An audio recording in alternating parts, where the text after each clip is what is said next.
If you start things and don't finish them, if you want a better habit but always return to the old one, if you feel guilty at the end of the day because once again you didn't do what you promised yourself you would, this video is for you. This is your guide to mastering discipline even if you have always struggled. Self-discipline isn't a personality trait. It is not something you're born with. It is not some magic grace that only the elites have. It is a skill, a neurobiological skill that lives in your brain's prefrontal cortex. And like any skill, it is built with intention, friction, and repetition. The reason you struggle with discipline is likely because you've always relied on willpower, not strategy. You've been using shame, not system. You've been looking for motivation, not momentum. And more importantly, you've been trying to change everything all at once without understanding how behavior actually works.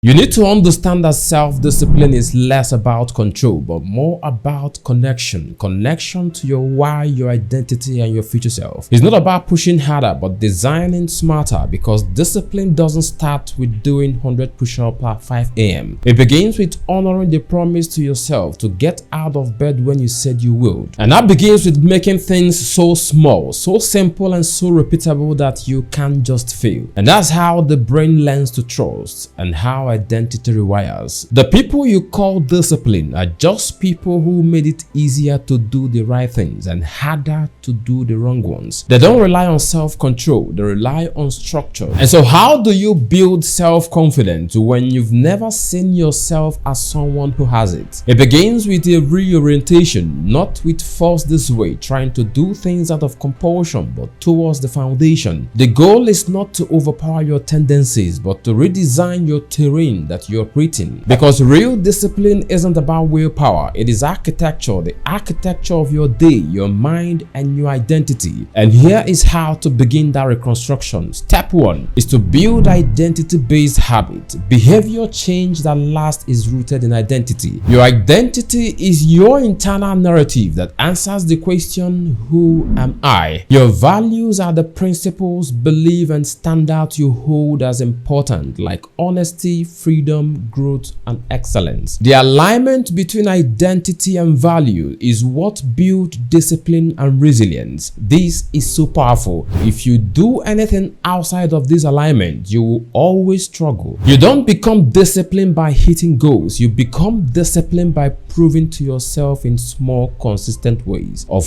who you are. If you're becoming someone who values his health, you will eat right and exercise. If you have growth and improvement as your core values, you will stay curious and always learning. This subtle mind shift changes your habit from something you do to something you embody. And step 2 is to design for default behavior, not exceptional willpower. The brain is not wired to make 100 micro decisions each day. It defaults to what's easy, what is familiar, and what is accessible. Discipline thrives not in heroic efforts, but in deliberate design. If you want to eat better, you change what is in your fridge, not what is on your mind. Because discipline is the result of strategic constraints, not endless internal battles. Step 3 is to rely on rhythms, not rigid routines. Rigid schedules collapse under real life, but rhythms adapt. Instead of trying to follow a strict regimen, create flexible structures, anchor points in your day where your brain can predict what comes next. This makes behavior automatic because the nervous system learns in patterns, not under pressure. And step 4 is to respect the role of emotional regulation. We don't talk about this enough, but most breakdowns and disciplines are not cognitive, they are emotional. When we are dysregulated, anxious, exhausted, or overwhelmed, our executive functions goes offline. That is not a failure of discipline, that is biology. So if you're serious about mastering self-discipline, take your nervous system seriously. Prioritize sleeping, learn to pause instead of powering through. Build margins, not just goals. Emotional regulation is your behavioral sustainability. And step 5 is to shift from intensity to integrity. Most people start with force. They go hard for 3 days and collapse on the 4th. What builds real discipline is not just intensity, but integrity, keeping small promises to yourself every day. They are evidence that you can trust yourself, that you're beginning to do things differently, and trust is what rewires identity. That is when discipline becomes instinct. Discipline doesn't begin at the gym, the desk, or the alarm clock. It begins in the mirror, when you stop trying to impress your future self with grand declaration, but starting to equip your current self with the tools, awareness, and grace. And over time, the person who once felt undisciplined becomes something else entirely, aligned, focused, and self-respecting, because they finally stopped making discipline a war against themselves. I hope you gained value from this, and don't forget to like, spread the word, and subscribe for our latest and greatest. See you in the next video.